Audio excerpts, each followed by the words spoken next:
Hi yours, ఎలా ఉన్నారు? మీరందరూ సంతోషంగా, ఆరోగ్యంగా ఉండాలని మనస్ఫూర్తిగా కోరుకుంటున్నానండి. Welcome to Asni Sudha all in one ఛానల్‌కి. నేను మీ ఆస్ని సుధాకర్. ఈ వ్లాగ్ వచ్చేసి బుధవారం రోజునండి. పిల్లలిద్దరూ స్కూల్‌కెళ్ళిపోయాక నా రొటీన్ అనేది చూసేయండి. అది కూడా 10:30 నుంచి 6:30 వరకు నా రొటీన్ అనేది ఈ వ్లాగ్‌లో చూసేయండి. మీరు ఇక్కడ ఈ వీడియోని స్కిప్ చేయకుండా ఫుల్‌గా చూడండి. ప్లీజ్ అండి, చిన్న రిక్వెస్ట్ మీకు ముందే చెప్తున్నానండి.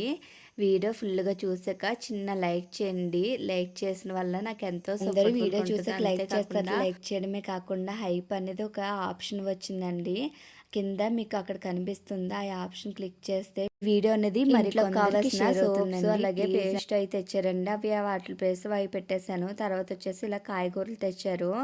అవి కూడా నీట్గా అనేది క్లీన్ చేసేసుకుని అలాగా ఫ్రిడ్జ్లోనే పెట్టుకుంటున్నానండి. వాటికి డివైడ్ చేసేసుకుంటాను. డివైడ్ చేసేసుకుని తర్వాత ఫ్రిడ్జ్లోకి స్టోర్ చేసుకుంటానండి. ఇలాగా ఒక బొట్టులోకి టమాటాలు కూడా వేసేసుకున్నాను. కాలీఫ్లవర్ కూడా తెచ్చారు కదా, దాన్ని కూడా ఒక ముసుగు కట్ చేసేసుకుని పక్క పెట్టుకుంటున్నానండి. తర్వాత వచ్చేసి క్యారెట్స్ కూడా తెచ్చారు. అవి అట్లే పెట్టేస్తే వాడిపోయినట్టు అయిపోతాయండి. అట్లా అసలు పెట్టకూడదు. ఎలా పెట్టాలని చూపిస్తాను. ఇలా పైన ఉన్న పీల్ అనేది తీసేసుకోవాలండి. తీసేసుకుని నీట్గా తీసేసుకుని తర్వాత బాక్స్లో స్టోర్ చేసుకుంటే క్యారెట్ కనుక ఇలాగే ఫ్రిడ్జ్లో పెట్టేస్తే కనుక అవి చాలా వాడిపోతాయండి. ఇలా చెక్కుకుని పెట్టుకుంటే కనుక మీకు 1 వీక్ పైనే ఉంటుంది తప్ప ఇంకా మనకి వాడిపోతుందని కూడా భయం ఏమి ఉండదండి. ఈ విధంగా పీల్ అనేది తీసేసుకున్నాం కదా, ఇలా తీసుకున్నట్లని బాక్స్లో స్టోర్ చేసుకోవచ్చు. మీకు ఇంకా ఇది ఉంటే టిష్యూస్ వేసుకన్నా మీరు క్లీన్గానే పెట్టుకోవచ్చు అండి. నా దగ్గర టిష్యూస్ లేవు కాబట్టి ఇప్పుడు నార్మల్గానే పెట్టేస్తున్నాను, లేదంటే టిష్యూస్ వేస్తే పెట్టుకుంటాను. ఇలా ఆలుగడ్డలనే తీసుకున్నానండి. వీటిని కూడా ఒక బొట్లో పెట్టుకుని, ఎందుకంటే ఫ్రిడ్జ్లో పెట్టకూడదు కదా, బయట పెట్టాలి కాబట్టి ఇలా బొట్లో పెట్టుకున్నానండి. తర్వాత వచ్చేసి పచ్చిమిర్చి కూడా తీసుకున్నాము. పచ్చిమిర్చి ఆల్రెడీ ఉన్నాయి, అవి పక్క పెట్టేసుకుని బాక్స్ క్లీన్ చేసుకుని తర్వాత మన కొత్తవన్నీ కూడా కింద వేసేసుకుంటున్నానండి. ఈ విధంగా ముసుగులు తీసేసి పెట్టుకుంటే 3 డేస్ అనేది ఎక్కువ వారం సరిపడగా కాకుండా ఒక 2 డేస్ 3 డేస్ సరిపడగా తెచ్చుకుంటామండి. అవి కూడా ఎక్కువ రోజులు ఉండేలాగా అనేది చేసుకుంటాను నేను. ఈ విధంగా పచ్చిమిర్చి అనేది నేను మొత్తం తీసేసుకున్నాను కదా, తుడుములన్నీ అది తీసుకున్నట్లని కింద వేసుకున్నాను. ముందు ఉన్నాయి కదండి పాతి కూడా అవి పైన వేసుకుంటున్నాను, ఎందుకంటే ఫస్ట్ వాడేసుకోవచ్చు కదా, ఆ ముసుగులు కూడా పాడేయకండి, ఆ తర్వాత యూజ్ అవుతుంది. అలా యూజ్ చేసుకోవాలో చెప్తాను మీకు. ఇలా చేసుకున్నాం కదా, వాటి ప్లేస్లో అవి పెట్టేస్తున్నాను. ఇప్పుడు నేను టమాటాలు అలాగే ఆలుగడ్డలు అండి అదేం ఫ్రిడ్జ్లో పెట్టట్లేదు. ఇప్పుడు క్యారెట్ అన్ని పచ్చిమిర్చి టమాటో కూడా ఫ్రిడ్జ్లో స్టోర్ చేసుకోవడానికి అయితే పెట్టేస్తున్నానండి. దాంట్లో ఉన్నా కూడా తీసేసి వేస్టేజ్ అంతని తీసి పెట్టేసుకున్నాను పక్కకి నేను. తర్వాత వచ్చేసి ఇవన్నీ ఫ్రిడ్జ్లో పెట్టేసుకుని కర్రీకి సంబంధించినవి తెచ్చుకుందామండి. నేను వచ్చేసి ఆనియన్స్ టమాటాలు అలాగే జింజర్ గార్లిక్ పేస్టు అలాగే మసాలా కూడా అన్నీ రెడీ చేసి పెట్టుకున్నాను. ఇప్పుడు ఆనియన్స్ కట్ చేసుకున్న వల్ల స్టవ్ ఖాళీ ఉన్నాయి కదండి. ఇప్పుడు రైస్ పక్కన అలాగే రసం పెట్టుకుందాము, ఎందుకంటే మసాలా కర్రీ ఉంటున్నాను కదా, కంపల్సరీ రసం ఉండాలి. అందుకు టమాటో అలాగే చింతపండు వేసుకుని రసం అనేది పెట్టుకుంటున్నానండి. ఓ పక్కన వచ్చేసి బియ్యం కడిగి పెట్టేసుకున్నాను. పక్కన వచ్చేసి రసం పెట్టుకోవడానికి అన్నీ రెడీ చేసుకుంటున్నానండి. ఒక గిన్నెలోకి వాటర్ వేసి ముందుగా వాటర్ అనేది స్టవ్ మీద పెట్టేసుకుంటున్నాను. ఆ వాటర్ అనేది మరిగేలోగా మనం రసంలోకి కావాల్సిన టమాటా ముక్కలు ఆనియన్స్ చింతపండు అన్నీ తీసుకుని అయితే పెట్టుకుందామండి.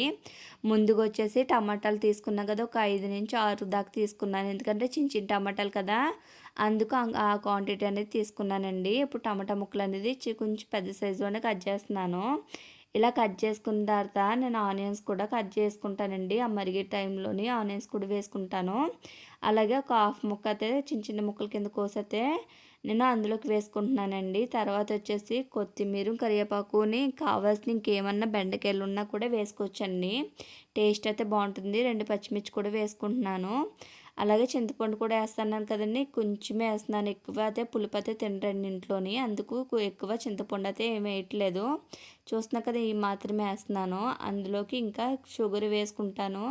షుగర్ అయితే షుగరు, లేదంటే బెల్లం అయితే బెల్లం వేస్తానండి. ఇప్పుడు మనం నీళ్ళు పెట్టుకున్నాం కదా, ఆ నీటిలోకి వేసేసుకుని దాంట్లోకి కొంచెం పసుపు కారము ఉప్పు సరిపడ అన్నీ వేసేసుకున్నాం కదా! ఉప్పు, కారం, పసుపు అన్నీ వేసుకున్నాం. మన పనేం లేదండి. అటుకి మరగాలిప్పుడు. అది మరిగేదాకా కొంచెం టైం పడతది కాబట్టి వేచుందాము. తర్వాతొచ్చేసి కాలీఫ్లవర్ అనేది కర్రీ వండామనుకున్నాం కదా! దానికి కావాల్సిన ఆనియన్స్ కూడా కట్ చేసుకుంటున్నానండి. ఇలా ఆనియన్స్ కట్ చేసుకొని తొక్కలనేది పాడేయకుండా పెట్టుకున్నాను. ముందుగా మనం పచ్చిమిర్చి అని తొడుములు తీసి పెట్టుకున్నాం కదా! అవి కూడా పడేయలేదు కదా! ఒక దాంట్లోకి తీసుకొని అవి వాటర్ వేసుకొని ఒక 2 అవర్స్ వరకు అలాగే నానబెట్టి మొక్కలకనే ఏస్తూ ఉంటదండి. మొక్కల గ్రోత్ అనేది చాలా బావుంటుంది. ఈ విధంగా ఒకసారి ట్రై చేయండి. ఈ విధంగా వాటర్ అనేది వేసి చూడండి. కంపల్సరీ మీ మొక్కల గ్రోత్ అనేది చాలా బావుంటుంది. ఒకసారి ట్రై చేశాక మీ మొక్కల గ్రోత్ ఎలాగుందనేది కామెంట్ సెక్షన్‌లో కామెంట్ చేయడం మాత్రం మర్చిపోకండి. ఇప్పుడు అది పక్కన పెట్టేసుకుందాము. ఇప్పుడు కాలీఫ్లవర్ తీసుకున్నాం కదా! ఆ కాలీఫ్లవర్‌కి దానికున్న మొత్తం అంతా వేస్టేజ్ అంతా తీసేసుకోవాలండి. ఇలా కట్ చేసేసుకుంటున్నాను నేను. కట్ చేసేసుకొని నాకు పైదే కావాలి కాబట్టి అది పక్క పడేసుకొని ఇలాగే ఎట్లు గట్లకి ఇడిచేస్తున్నానండి. పెద్దగానే ఇరుస్తున్నాను. తర్వాత ఒక గిన్నెలోకి కావాలితే మనం చిన్న చిన్న ముక్కల కింద కోసేసుకొని వేసేసుకోవచ్చు. కట్ చేసుకొని ఒక గిన్నెలోకి వేసుకొని నేను బాయిల్ చేసుకుంటానండి. ఎందుకంటే దానికి ఉన్న స్మెల్ అందులో ఏమైనా పురుగులున్నా ఏమున్నా కూడా పోతాయి కదండీ! కనబడలేనిది డస్ట్ అంతా ఉంటది ఆటిల మీద. అందుకు నేను అందులో పురుగున్నా ఏమున్నా కూడా పోతది కదండీ! నేను ముందు ఒకసారి క్లీన్ చేసుకొని మొత్తం అందులో వేసుకొని మరకపెట్టుకుంటున్నాను. ఎందుకంటే కనబడలేని పురుగు అనేది కాలీఫ్లవర్‌లో ఉంటది కదా! అందుకు నేను ముందు అంతా క్లీన్ చేసుకొని ఆ వాటర్‌లో వేసుకొని మరిగించుకుంటానండి. తర్వాత వచ్చేసి ఇలాగ ఆనియన్స్ అనేది ఒలిచి పెట్టుకున్నాం కదా! ఇప్పుడు చిన్న చిన్న ముక్కల కింద అనేది తరుక్కుంటున్నానండి. ఇవి చిన్న చిన్న ముక్కలకే కాకుండా పేస్ట్ కూడా రెడీ చేసుకుంటాను. అలాంటిది మిక్సీ జార్‌లో వేయనండి. ఇలాగా నేనొచ్చేసి క్యారట్ తురుముతారు కదా! దానితోటే తురిమేసుకుంటాను. పేస్టు కాదు అలాగని చిన్న చిన్న ముక్కల కింద కూడా కాదండి. ఈ విధంగా క్యారెట్ దాంతో తురిమేసుకుని టమాటాలు కూడా అందులోనే తురిమేస్తాను నేను. ఎందుకంటే మిక్సీ జార్ వేయనవసరం లేదు. కరెంట్ ఉంటది ఉండకపోవచ్చుది ఒక్కో టైంలోని. మనకి ఈజీగా అవ్వాలి సామాన్లు ఎక్కువ అవ్వకూడదంటే ఈ విధంగా ఒకసారి ట్రై చేయండి.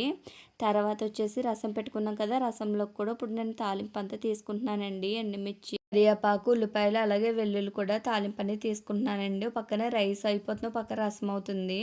అలాగే కర్రీకి సంబంధించినవి కూడా అన్నీ కోసి పెట్టేసుకున్నాను. అలాగే కాలీఫ్లవర్ కూడా నీట్‌గా క్లీన్ చేసేసుకొని వాటర్‌లో వేసి ఉంచుకున్నాను కదా! అది బాయిల్ చేసుకోవడానికి. ఇప్పుడు చారు తాలింపు కూడా తీయడం అయిపోయిందండి. ఇలా తీసుకున్న తర్వాత ఇప్పుడంతా క్లీన్ చేసుకుందామండి. అక్కడున్న చెత్త కూడా పడిపోయింది కదా! మొత్తం అంతాని ఎండుమిర్చి అన్నీని. అదొకసారి క్లీన్ చేసేసుకుందాము. ఇలా కూడా చేసుకోవడం వల్ల పననేది తక్కువవుతుంది కదండీ! తర్వాత మళ్ళీ అంతా క్లీన్ చేయాలి కూడా జిడ్డు కూడా ఎక్కువ పెట్టేస్తుంది. అలా కాకుండా ఎప్పుడప్పుడు క్లీన్ చేసుకుంటే నీట్‌గా ఉంటుంది. మనం ఎంత క్లీన్ చేసినా కూడా మళ్ళీ జిడ్డు అయిపోతుంది. మనం క్లీన్ చేస్తుండాలి. అవి జిడ్డు పడుతూనే ఉంటాయి కదా! తర్వాత వచ్చేసి రైస్ పెట్టాం కదండీ! అది పొంగొస్తుంది. ఒకసారి కలబెట్టుకుందాము. ఇలా కలబెట్టుకున్న తర్వాత మా హస్బెండ్ అనేది సాటర్డే అరుణాచలం అనేది వెళ్ళారండి. అప్పుడైతే వీడియో తీయడానికి అవ్వలేదు. అందుకు ఇప్పుడు తీసి మీకైతే చూపిస్తున్నానండి. అరుణాచలం వెళ్ళింది ఈబూది అట్టుకొచ్చారు. అలాగే ఇది కార్తీక మాసంలో ఫొటోస్ కూడా మా ఇంటికి వచ్చినాయండి. అలాగే లడ్డూలు కూడా తీసుకున్నారు. పిల్లలిద్దరికి బ్రాస్లెట్ అలాగే రుద్రాక్ష కూడా తీసుకున్నారండి. ఒకటి వచ్చేసి కంపెనీ కట్టుకెళ్తారు. ఒకటి ప్యాకెట్ వచ్చేసేమో నేను ఇంటికాడ పంచిపెట్టుకుంటాను. దేవుడి ప్రసాదం కదా! అవి పక్క పెట్టేసుకుందామండి. తర్వాత వచ్చేసి అన్నం కూడా ఉడికొస్తుంది కదా! ఇప్పుడు అది వాచుకుందామండి. అన్నం అనేది ఉడికిపోయింది. అది వాచేసుకుందాము. అది ఇప్పుడు స్టవ్ ఆఫ్ చేసేసుకున్నప్పుడు నేను రైస్ అనేది ఎప్పుడు నేను వంచుకునే చేసుకుంటానండి. ఎంత ఎక్కువైనా కూడా ఇలా వంచి చేసేదే నాకు అలవాటు. ఎందుకంటే అమ్మ కూడా ఇలాగే చేస్తుంది. మాకు కూడా అలాగే నేర్పించిందండి. కుక్కర్లో అయితే అస్సలు పెట్టను. ఓ పక్కన వచ్చేసి స్టవ్ ఖాళీ అయింది కదా! ఆ స్టవ్ మీద ఇప్పుడు మనకి కాలీఫ్లవర్ అనేది మనం కోసుకుని పెట్టుకున్నాం కదండీ! అది దాంట్లో ఉడికించుకుందాము. అలాగే రసం కూడా బాగా మరిగింది. చూస్తున్నారు కదా! ఫుల్‌గా వాటర్ అనేది పెడితే కొంచెం తగ్గింది కదండీ! ఇప్పుడు వచ్చేసి ఒక బాండీ పెట్టుకుని ఇప్పుడు ఆయిల్ వేసుకుని కావాల్సిన పోపు అనేది పెట్టుకుందామండి. ఇప్పుడు ఆవాలు, జీలకర్ర వేసుకుంటున్నాను. అంతేకాకుండా మెంతులు, అలాగే ధనియాలు కూడా వేసుకుంటున్నాను. అన్నీ వేసుకుని ఒకసారి ఫ్రై చేసుకుంటున్నానండి. రసం సంబంధించిన అన్నీ కోసి పెట్టేసుకున్నాం కదా! ఇప్పుడు త్వరగా తాలింపు అనేది పెట్టేసుకుంటున్నానండి. మనం ముందుగా అన్నీ కట్ చేసి పెట్టుకున్నాం కాబట్టి ఇది ఈజీగా పని అయిపోతుంది. తడుం కోసం అవసరం ఉండదండి. మీరు తాలింపు పెట్టే విధంలోనండి రసం టేస్ట్ అనేది బాగుంటుంది. తాలింపు అనేది సరిగ్గా ఫ్రై అయిపోతే రసం టేస్ట్ అనేది అస్సలు బాగోదు. మనం లాస్ట్‌లో ఎండుమిర్చి వేస్తాం కదా! ఆ ఎండుమిర్చి అనేది కొంచెం బ్లాక్‌గా అవ్వాలండి. కలర్ చేంజ్ అవుతేనే తాలింపు అయితే చాలా బాగా ఫ్రై అయినట్టు.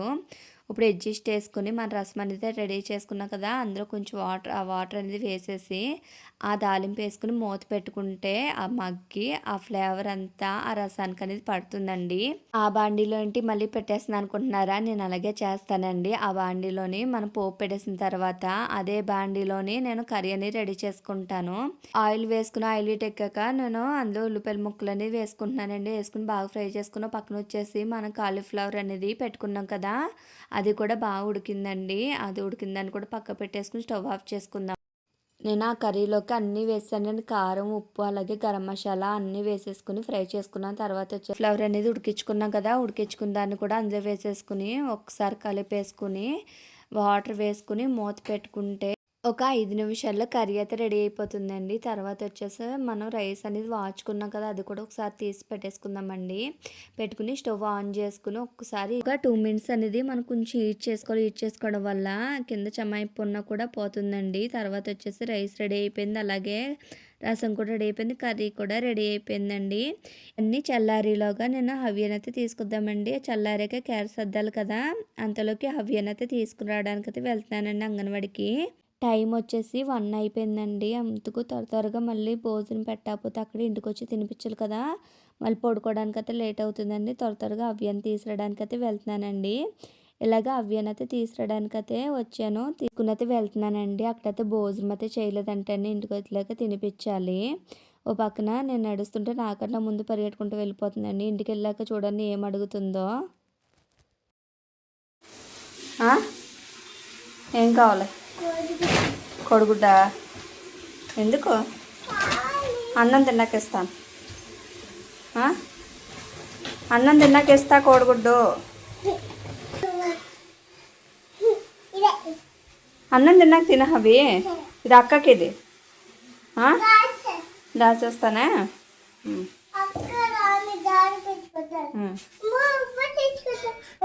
వస్తేనేది చూస్తున్నారు కదా ఎలా మాట్లాడుతుంది. ఆ కోడిగుడ్డు మాత్రం స్కూల్ నుంచి వచ్చినట్టు ఆ కోడిగుడ్డు మాత్రం తినేయాలండి. జోషికి కూడా ఉంచదు. ఇప్పుడు వచ్చి మేడం అనేది 2 కోడిగుడ్లు ఇచ్చారు. ఒకటి కోడిగుడ్డు జోషికి కంపల్సరీ, తన కోడిగుడ్డు తను తింటుందండి.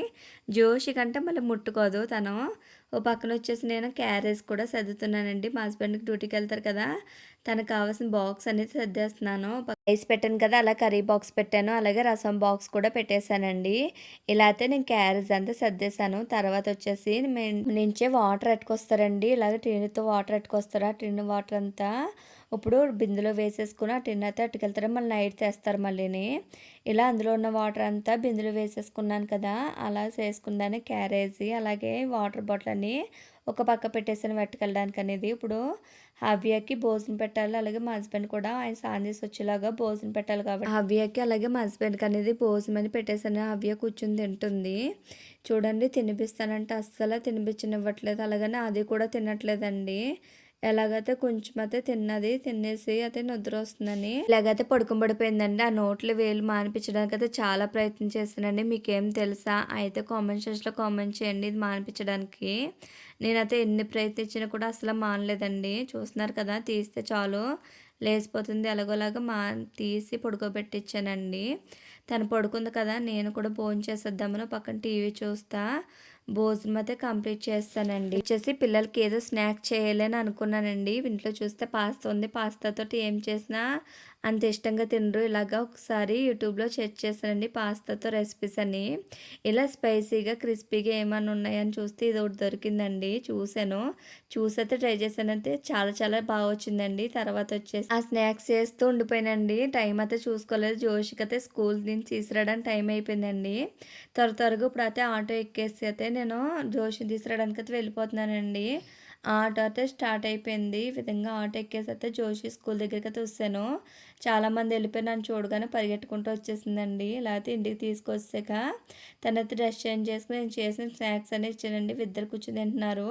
వాదన మీద వాదన వేసుకున్నాను. పిల్లలకైతే చాలా బాగా నచ్చినాయి. మన పాస్తా కానీ ఇవి చాలా టేస్ట్ అనేది ఉన్నాయండి. పిల్లలు కూడా ఇష్టపడి తిన్నారు. స్నాక్స్ తినేసి కొంచెం పాడుకున్నారు. తర్వాత వచ్చేసి ట్యూషన్ తీసుకెళ్తున్నానండి. ఈ వ్లాగ్ అనేది ఇంతటితో అయిపోయింది. ఈ వ్లాగ్ అనేది నచ్చిందా అయితే సబ్స్క్రైబ్ చేసి లైక్ చేయండి. Thank you for watching.